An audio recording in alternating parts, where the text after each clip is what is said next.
All right, so hello and welcome 92.7 Big FM से मैं Pihu and this is going to be a very special conversation. As you can see, we have Dr. Saurabh Joshi with us and we're going to talk anything and everything about varicose veins. So welcome to this very special show, Doctor. How are you? Thank you, Pihu. I am fine, and I'm looking forward to having this chat with you.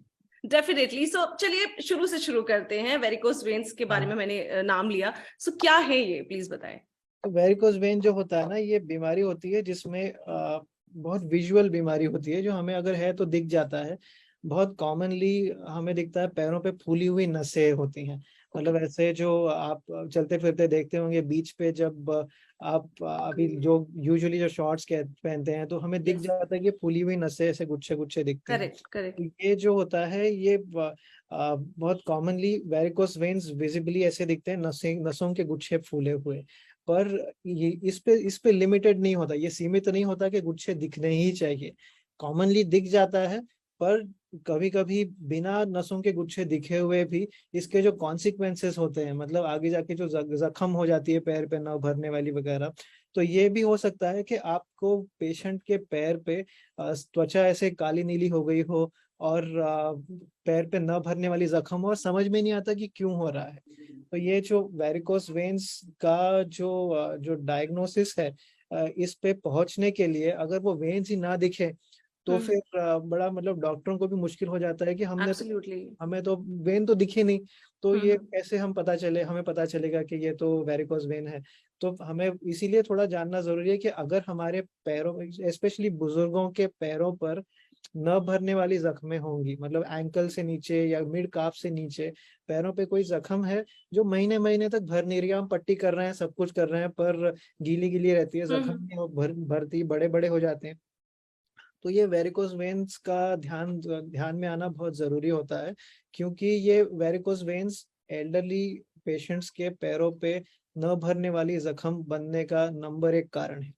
और India non healing varicose when ulcer, मतलब पैर पे न भरने वाली जख्मों का varicose when की वजह से होने वाली, इसका मतलब लीडिंग नेशन है, दुनिया में 1 नंबर का है। ओह गॉड। ये और खास करके 50 साल के ऊपर के पेशेंट्स जिनमें पैरों पे न भरने वाली जख्म होती है, ये इनका मेन कारण वेरिकोस वेन होता है। और जिनमें वेरिकोस वेन फूली भी नसें दिखती भी नहीं, बस पैर काला काला दिखता है और जख्म हो जाती है। तो यूजुअली पेशेंट्स ऐसे 4-4 5-5 साल पट्टी करते हैं। आप सोच सकते हो, हमें छोटा सा कुछ लग जाता है, हम बैंडेड लगाते हैं और 2-3 दिन तक ठीक नहीं होता, खाना खाने पे हाथ में चलता है। पर अगर किसी को पैर पे बड़ी बड़ी जख्म हो 4-5 साल से, तो कितना कितना मतलब कितना टॉर्चर होता होगा और कितनी ये होती है। Definitely definitely. और मैं तो अभी ये सोच रही हूँ कि मुझे लगा था ये कॉन्वर्सेशन थोड़ा पॉजिटिव नोट पर शुरू होगा, आपने पहला ही इंफॉर्मेशन थोड़ा सा डराने वाला दिया है। नहीं, क्योंकि सो पता ही नहीं होता ना, देखिए कितनी सारे करेक्ट। पढ़े लिखे लोग होते हैं जिन्हें पता ही नहीं चलता है कि ये इस चीज के हैं, और दवाई एग्जैक्टली। खाते रहते हैं, पट्टी खाते हैं, पर इतना मतलब और इसीलिए कुछ करना चाहिए कि ये बहुत सैड एक ऑकरेंस होता है। Definitely definitely. सो इससे पहले कि हमारे लिसनर्स थोड़ा सा घबराएं, हमारे जो व्यूअर्स हैं वो थोड़ा सा परेशान हो, quickly jump to the treatment कि यूजुअली इसका ट्रीटमेंट कैसे होता है। यूजुअली इसका ट्रीटमेंट है ना, कॉमनली ओपन सर्जरी हुआ करती थी, मतलब ये बड़ा सा स्कार वाली सर्जरी होती थी, जिसको वेरिकोस वेन लाइगेशन या स्ट्रिपिंग सर्जरी कहते थे। पर इसमें फिर बेहोशी होती थी, फिर पेशेंट या फिर स्पाइनल एनेस्थीसिया दिया जाता था। तो ये थोड़े से बुजुर्ग पेशेंट के लिए एनेस्थीसिया की थोड़ा सा खतरा होता था। पर अभी जो इसकी जो करंट नए ट्रीटमेंट्स है जो आज हम डिस्कस करने वाले, ये अधीसिव बेस्ड ट्रीटमेंट, मतलब ये जो नस को बिना काटे चीरे या बिना नस को जलाए, ये लेजर ट्रीटमेंट भी हुआ करता था, नस को जला के बंद करना। पर अभी जो अधीसिव ट्रीटमेंट है, इसमें हमें बेहोशी की जरूरत नहीं होती और नस को बिना जलाए नस को अंदर से चिपका दिया जाता है। इसको इंटरेस्टिंग। ये कैथेटर डायरेक्टेड होता है, मतलब एक छोटा सा, जैसे हार्ट की एंजियोग्राफी आप हमारे लिसनर्स ने सुनी होगी, उसी तरह छोटे से कैथेटर, छोटे से पाइप के माध्यम से फूली हुई नस में एक मेडिकल ग्लू होता है, मेडिकल अधीसिव टाइप होता है, जो अंदर से डिपॉजिट किया जाता है और हम ऊपर से इसको प्रेस प्रेस करते हैं, तो ये फूली हुई नस इमीडिएटली अंदर चिपक जाती है। तो ये करने, अगर क्योंकि हम जला नहीं रहे हैं और कुछ काट नहीं रहे हैं, तो अनस्थेशिया का ज्यादा सवाल नहीं उठता, पेशेंट को स्पाइनल नहीं देना पड़ता, अनकॉन्शियस नहीं करना पड़ता। अब पेशेंट चल के आते हैं, चल के जाते हैं। और अभी देखिए आज अभी 2 बजे हुए हैं और हमारे ऑलरेडी मैंने ऑपरेशन करके पेशेंट 76 ईयर ओल्ड अंकल घर चले गए और ओ करते माय ही गॉड। और अच्छा अच्छा लग रहा है। तो ऐसे ये और कोई इस इतना जो क्विक है और इतनी आसानी से और हाई रिस्क मतलब बिना खून पतला करने की दवाई रोके ऐसी जो ट्रीटमेंट होती है, ये बाकी कोई ट्रीटमेंट इतना फास्ट और सेफ वे पे देना थोड़ा मुश्किल ही होता है। आपने इतना सिंप्लिसिटी के साथ बता दिया, as if it is like a very simple and convenient treatment. Again वैसे तो आपने खुद ही बताया कि आज ही आपने पेशेंट्स को डिस्चार्ज किया है, but again for my viewers reference, is it available in India ऐसे Yes, of commonly? course, it is available in India. There is some, it's a super specialty procedure. ये करने के लिए कुछ मतलब आपको ये एक खास टाइप की ट्रेनिंग लेनी होती है और it's not like a general surgery operation के आप कोई भी जनरल सर्जन ऐसे नहीं होता। इसमें वैस्कुलर इंटरवेंशन रेडियोलॉजिस्ट करते हैं या वैस्कुलर सर्जन करते हैं जिन्हें इस प्रकार की ट्रीटमेंट करने का खास ट्रेनिंग हो और एक्सपीरियंस हो। इट इज़ अवेलेबल और ये प्रोसीजर जो है अधीसिव बेस्ड ट्रीटमेंट जिनके अलग अलग नाम होते हैं, ये मेडिक्लेम में कवर भी होते हैं। तो ऐसे नहीं कि इंश्योरेंस कवर नहीं करेगा, इंश्योरेंस में कवर भी होते हैं। हाँ, एक्सपर्टीज इनकी एकदम फ्रीली अवेलेबल तो नहीं है, पर एकदम ऐसे नहीं कि नहीं हो सकता। अभी हमारे पास पेशेंट्स पूरे इंडिया भर के दुनिया भर के आते हैं क्योंकि इतना सिंपल है, आके ट्रीटमेंट करके जाना है। तो it is available. It may not be right next to your house, but it is that doesn't mean you have to go and for an open surgical treatment. You can always come and do it and go back to wherever. Wonderful insight, wonderful insight. तो आगे please बताइए हमारे viewers को, हमारे listeners को, कि क्या benefits हैं एडहेसिव ट्रीटमेंट के in comparison to other treatment, when we talk about So varicose veins? yes, so because we are not cutting stitching, there is virtually no blood loss, and because patients now are the sad part is जिसको operation कराने की जरूरत है कि usually बुजुर्ग होते हैं और अगर आप 50 के ऊपर हो तो very likely that you are probably having some kind of diabetes, blood pressure या something that requires a blood thinning medicine.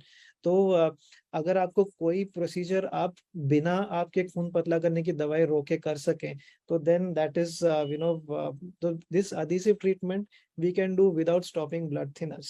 That is its major advantage. And we can treat very elderly patient. मतलब आप सोच सकते हैं 80-90 साल के patient जिनको 4-4 5-5 साल से पैर पे जख्म थी, उन्हें आधे घंटे में ट्रीटमेंट करके 1 हफ्ते में पैर ठीक हो जाता है। तो कितने सुपर। मतलब कितनी गुडविल मिलती होगी और कितने जो हम इनके जो पेशेंट के जो दर्द हम इतना इजीली ठीक कर सकते जिनको आप सोच नहीं सकते। आप 70 इयर्स के ऊपर आप general anaesthesia is would be risky. अगर आपको पूरा बेहोश करना है तो आपको फिटनेस भी तो होनी चाहिए। पॉइंट और पॉइंट। वैसे है कि जिनको इनकी सबसे ज्यादा जरूरत है उनकी फिटनेस भी कम यूजुअली कम होती है। अगर आपकी मतलब 70 इयर्स के ऊपर हो तो unlikely that you will be very fit, and then to expose you to further risks of some anesthesia and some blood loss, it sort of increases the general procedure related risk. Okay, but in adhesive based treatments, because we are not giving unconsciousness, because there is no bleeding, there is no cutting stitching, एक तो आप खून पतला करने की दवा रोके बिना कर सकते हो और उसके अलावा बेहोशी की जरूरत नहीं होती या कमर में सुई, स्पाइन में एनेस्थीसिया नहीं देना पड़ता। उसकी वजह से आप वॉक इन वॉकआउट मतलब आपको ये सेफ्टी प्रोफाइल बढ़ जाता है कि प्रोसीजर की वजह से, बेहोशी की वजह से और कॉम्प्लिकेशन ऐसे कुछ नहीं होता इसमें। वंडरफुल। आप तो बहुत ही आसान शब्दों में समझा रहे हैं, पर हम इंडियन फैमिलीज का क्या होता है ना, हर घर में सभी डॉक्टर होते हैं।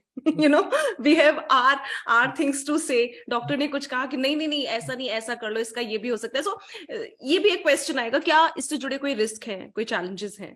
तो ये जो प्रोसीजर होती है, एक तो आप कोई भी ऑपरेशन करते हो तो पहले एक जाहिर सा होता है कि हम पेशेंट की फिटनेस चेक कर लें।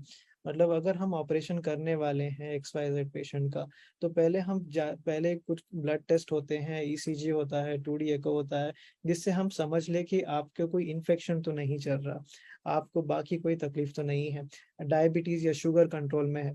तो अगर पेशेंट के जनरल मतलब हमने पैरामीटर्स नॉर्मलाइज कर लिया, अगर इन्फेक्शन है भी तो उसे कंट्रोल कर लिया, शुगर है तो उसे कंट्रोल कर लिया, तो यूजुअली कुछ ज्यादा इसके एडवर्स इफेक्ट्स नहीं होते हैं। कुछ कुछ अभी देखिए, हर कोई सर्जिकल प्रोसीजर में थोड़े बहुत, अभी there is no operation which has no side effects.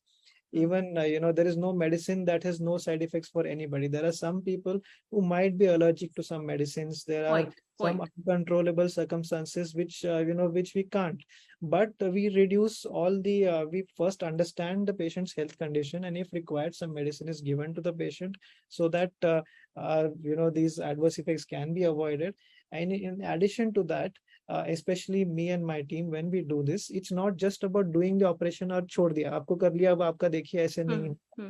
We check the patient at regular intervals to make sure you are doing fine. It's like अभी जब पेशेंट पूछते हैं तो मैं बताता हूँ कि खेती की तरह है, फार्मिंग की तरह है. आपने हाई क्वालिटी बीज बो भी दिए तो फार्मर फिर भी जाके देखता है ना कि खेत बराबर से आ रहा है क्या नहीं. Correct. It's not the end of the day when the work doesn't stop when you plant your seeds. It is until the crop is there. वो 3-4 महीने तो वो रोज देखता ही है ना. तो वैसे ये करने के बाद भी ये आपको मतलब पेशेंट्स को हम रेगुलरली चेक करते हैं, हफ्ते भर के बाद, 2 महीने के बाद, 3 महीने के बाद, just to make sure you're doing fine. And there can be some pain, some discomfort, but this is much less than what other open surgical or other techniques would be. Definitely. That's so kind to see your empathetic side towards your patients. So how people can find out that adhesive treatment is right for them? Yes, so if you are अभी आजकल तो Google का जमाना है. I know. कुछ भी अगर आप कुछ भी सर्च करते हैं, मतलब अब कहीं भी आप टीवी भी खरीदना है तो आप गूगल पे सर्च करो. Correct. तो वैसे आप अगर वेरिकोस वेन जब आपको समझ में आता है तो आप इसका ऐसे नहीं कि ब्लाइंडली कुछ भी ये करें, but you can search for some what are the other treatments for this, or you can ask your doctor that अगर आपके फैमिली फिजिशियन ने आपको बताया है कि आपको वेरिकोस वेन है और ट्रीटमेंट की जरूरत है, तो आप आपके डॉक्टर को पूछ सकते हैं कि अगर क्या इसके कुछ और अलग ट्रीटमेंट है ओपन सर्जरी के अलावा, या फिर इसका मुझे अगर कभी कभी फैमिली डॉक्टर को भी इनके बारे में अगर पता ना हो तो they can search and tell you. और if you try to find out about newer treatments for varicose vein, adhesive treatments on the internet, then there are various methods to sort of try to learn about it. हाँ, एकदम main stream होना और ले person को इसके बारे में जानकारी पहले से ही होना मुश्किल है, बट सर्च करके मिल जाता है. या फिर अगर आप आपके फैमिली फिजिशियन को या जो डॉक्टर आपको सर्जरी बता रहे हैं आपके जनरल सर्जन को है, तो उनको आप पूछ सकते हो कि इसकी कुछ कम रिस्क की सर्जरी कुछ प्रोसीजर है तो बताइए, तो यूजुअली वो बता देते. Wonderful. Thank you so much, Dr. Saurav, for the insightful conversation. Varicose veins के बारे में हमारे listeners और viewers को आपने एक detailed जो information है वो दिया. So it was a very good conversation from my end. How was it for you? It was amazing. Thank you for giving this opportunity, and I hope आपके listeners को varicose veins की नई treatment के बारे में ज़्यादा जानकारी मिली हो और उनको उसका फायदा हो और जल्दी ठीक हो जाए. Definitely. So now to all my listeners, I hope आपको बहुत ही insightful information जो है वो इस इंटरव्यू से मिली, इस कॉन्वर्सेशन से मिली. So अभी यही करना है कि वेरिकोज वेन्स के पेशेंट अगर आपके आसपास हैं, आपके क्लोज फ्रेंड्स हैं, तो जस्ट आस्क देम कि वो पहुंचे और अपने ट्रीटमेंट के लिए अपने डॉक्टर से कंसल्ट करें. Thank you so much doctor Saurabh. जाते जाते आपका क्या मैसेज है? Don't ignore varicose vein, especially अगर आपके घर पे आपके elderly हो. If you see somebody suffering from lot of leg pain or wounds which are not healing, please take them to the doctor. And if the possibility of varicose veins is not raised, please try to ask कि क्या ये varicose vein हो सकता है, because this will save a lot of anguish and agony for the elderly, and it is really life changing for the one who really has the wounds. Definitely. Thank you so much, doctor. Thank you once again. Thank you. Usually patients ऐसे 4-5 साल पट्टी करते हैं. आप सोच सकते हो, हमें छोटा सा कुछ लग जाता है, हम बैंडेड लगाते हैं और 2-3 दिन तक ठीक नहीं होता, खाना खाने पे हाथ में चलता है. और अगर किसी को पैर पे बड़ी जख्म हो 4-5 साल से, तो कितना कितना मतलब कितना टॉर्चर होता होगा और कितनी ये होती है।